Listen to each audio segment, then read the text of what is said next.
When I was a senior in high school, during my last spring semester, I had taken all of the classes that I needed to take, and I had an extra hour during the day that I could use to just study. I had an entire classroom to myself for studying, but I would usually just play games on my phone.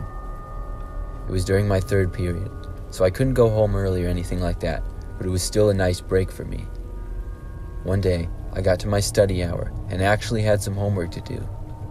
I began working and went for about 20 minutes until I heard an announcement come over the school intercom. It was an announcement of a lockdown, and everyone was instructed to lock their doors and return to their classrooms if they were not in them. I wasn't quite sure if this was a drill or not at first, so I went over and shut the door. The classroom that I was in was in a wing of the school that was farthest from the locker commons and cafeteria, so I figured no teachers would come over there or hear anything. So I just went back to my homework. I will admit though, I was slightly scared, but really I thought nothing of it, because in my time at that high school, we had had 2 previous lockdowns, which were basically just false alarms. I was working on my homework when suddenly I heard a knocking at the door. I walked over to the door and saw a kid outside. I opened the door and he told me he had seen a guy in the hallway. The kid seemed to be in a panic, so I let him in the room and we locked the door. The kid explained to me that he went out for a drink of water and saw an older-looking creepy guy walking towards him. The kid wasn't able to get back to his original classroom because he would have to go past the creepy guy. I turned off the lights in the classroom and we both went to the back corner. We sat there in pitch-black silence for several minutes.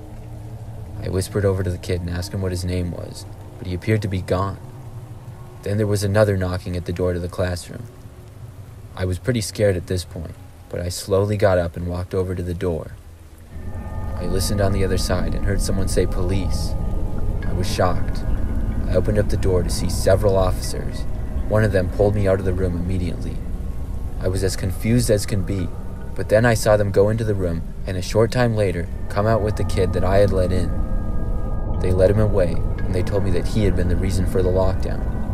As it turns out, he was a former student who had graduated 2 years earlier. He had gone to the school and had made several threats against the school, but was seen by a staff member shortly after entering. It really creeped me out knowing I had been alone in a classroom with him.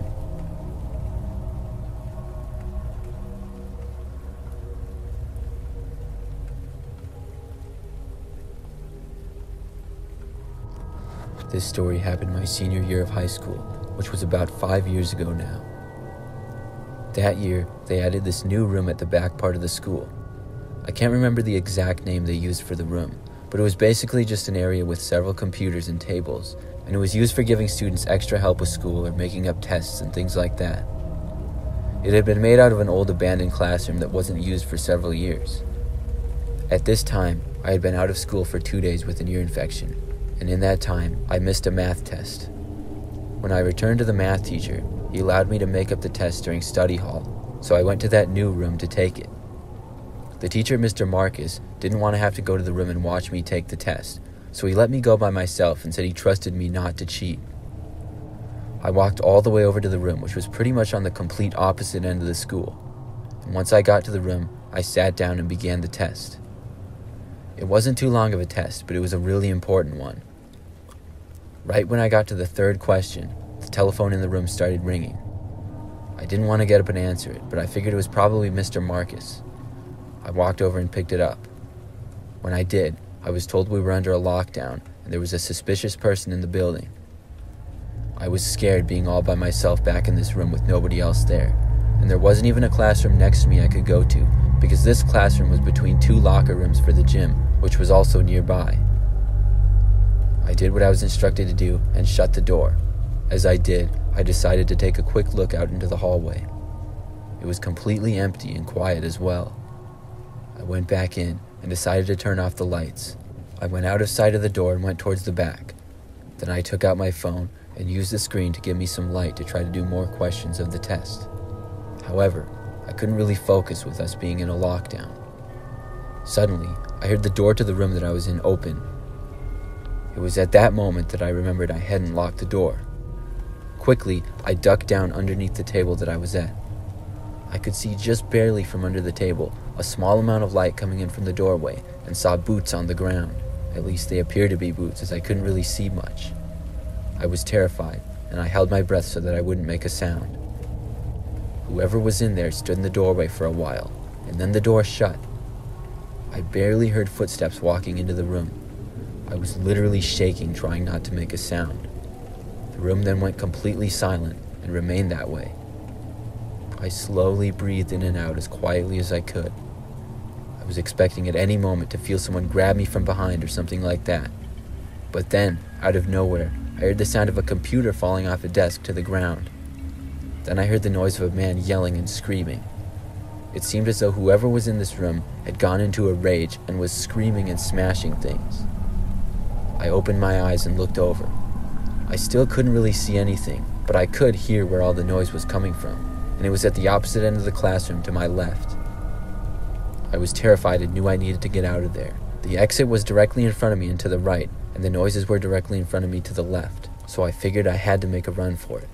I took a deep breath, and then got out from under the desk and ran as fast as I could, as whoever was in there continued to seemingly destroy things in the room. I ran forward to the door and was just barely able to see where I was going. I stumbled into a chair just before the door, but I was still able to make it out. I heard the man yelling as I left the room and sprinted down the hallway.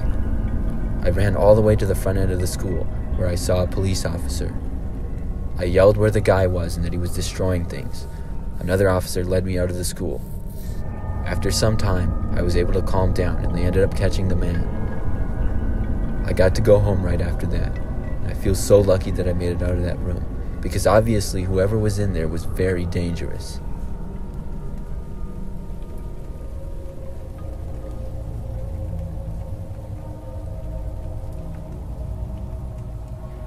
In my freshman year of high school, during the first semester, I had a civics class as my last class of the day.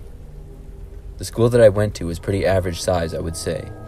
I remember the class that I was in had about 20 kids in it.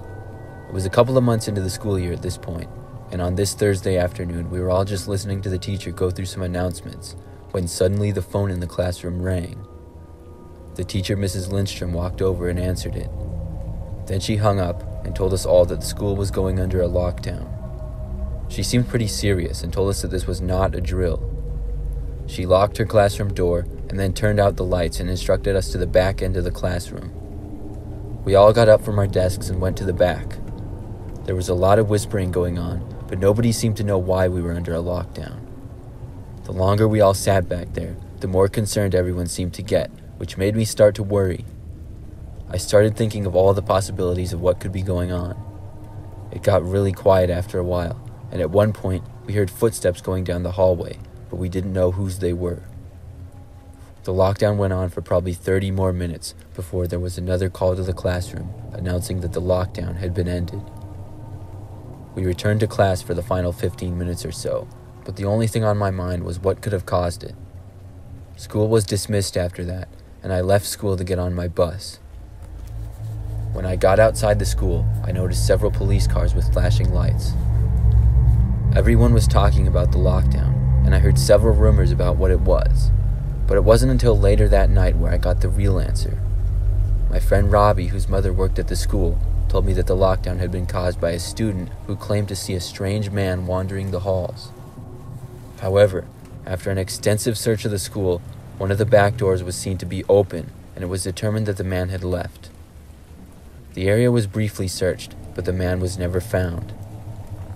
The next day, when I went back to school, everything seemed to be pretty normal, and by the time I got to third hour, I had forgotten all about what had happened the day before. It was a Friday, so I was pretty much just excited to go to the football game that night. In the middle of my third hour class, which was history, I had to go to the bathroom. I knew the teacher was one of the nicer ones, who didn't require a pass or anything, so I just asked and she allowed me to go. I walked down the halls of the bathrooms, which are towards the end. As soon as I opened the door and got inside, I came face to face with a man who I had never seen before. He was wearing a winter hat and had long black hair and a small beard. He looked really surprised to see me. We both stood there staring at each other for a second or two. Then the man came towards me and I turned and ran. I ran back to class. When I got back, I told my teacher what I had seen, and the school once again went on another lockdown. This time we stayed locked down for over an hour. I was terrified, but finally it ended, and afterwards everyone was allowed to go home early. They told us the man had finally been caught, but what I don't understand is how they didn't find him the first time the school was locked down, and what he was doing inside there in the first place.